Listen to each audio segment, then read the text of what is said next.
And the bad news is, if you're from Birmingham, I think the welterweight belt is going back to Carlisle. Yes, boys, 6 weeks out from the fight, 28th of June. The biggest fight in UK bare-knuckle 2025, I think, bar none. You won't really see one bigger than this.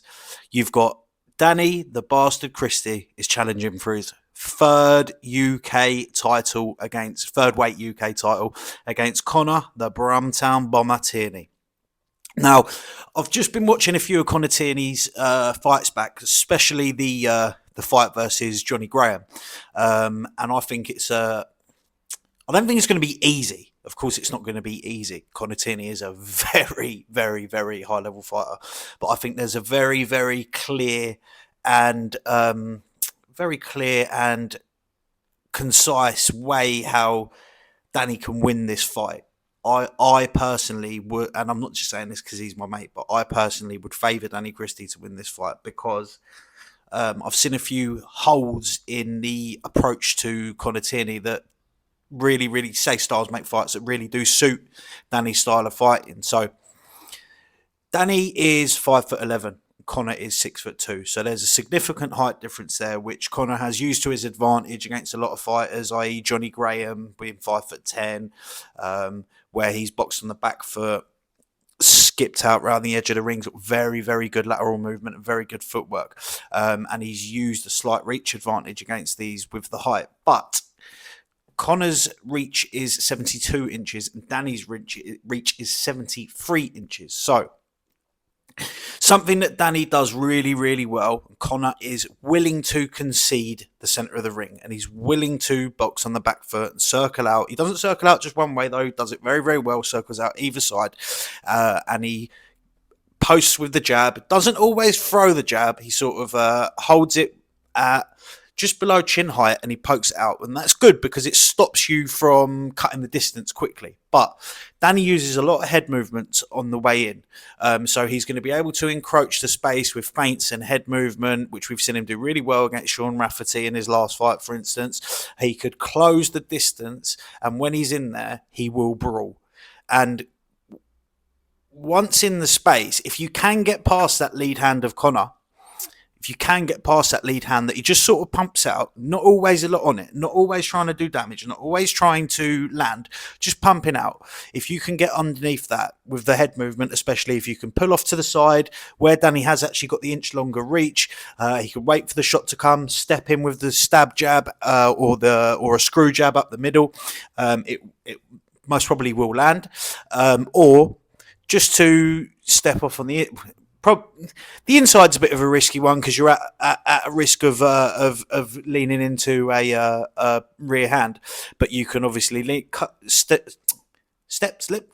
You can slip on the inside with a backhand to the body, backhand downstairs, left hook upstairs, or you can slip on the other side and just land a nice little feint jab, touch jab to the body, and then you're in the gaps covered. With Connor conceding ground in the ring, backing up to the ropes and then looking to step out either side laterally.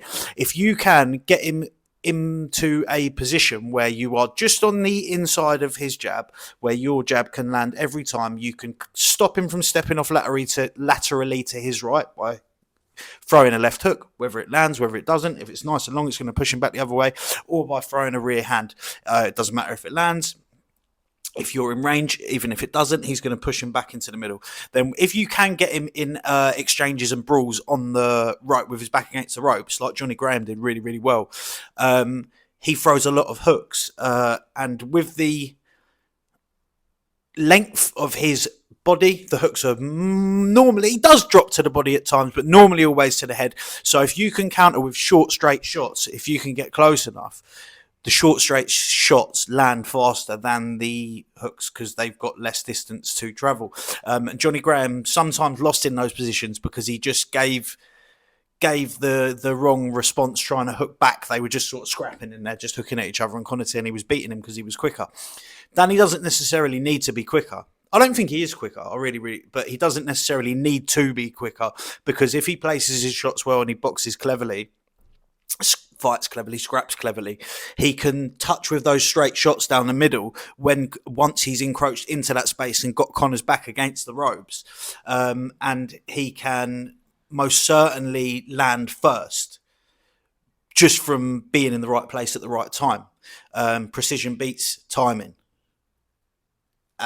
Is that the way you say it? Yeah, being precise. Yeah, it does. Yeah, precision beats timing. No, precision beats speed.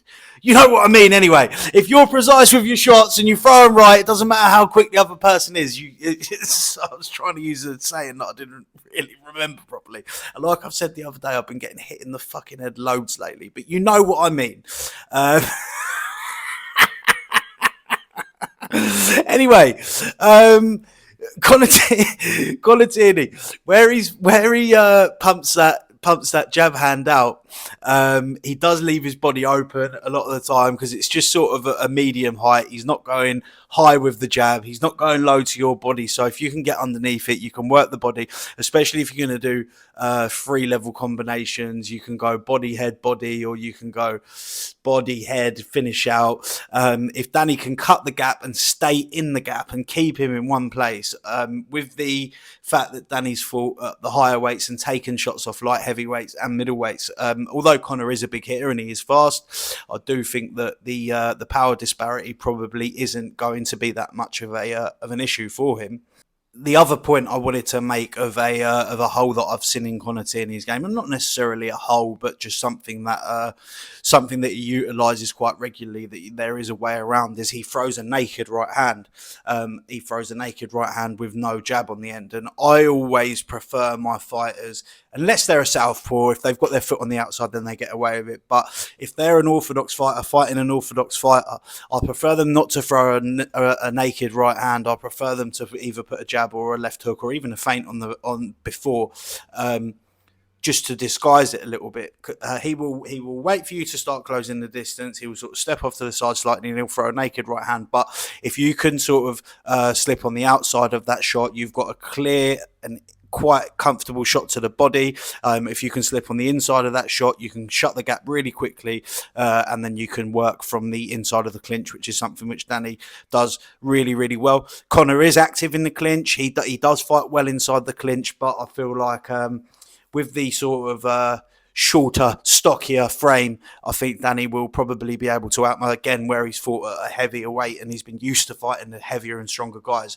I think that he will be able to sort of wrestle him and get the better of him in those clinch situations, especially if he can get a tight necktie in.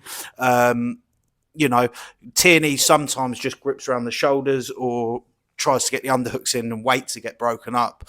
Whereas if Danny can be very, very active, he can win those battles. I think one of the only things that I will say that could cost Danny is he does invite shots over the top of his guard. Sometimes it seemed to hit him on the eyebrows, and with that, he does cut quite badly, and he's been cut a lot. So if he is getting caught with Tierney's jab, he could end up getting a lot of damage to his eyebrows, specifically his lead eyebrow where he has a sort of low head. So that's my analysis, boys. I really, really do think Danny can take that welterweight strap. Thank you for watching. Let me know what you think. Am I wrong? Am I right? Does it make sense what I am? Does it make sense what I'm saying?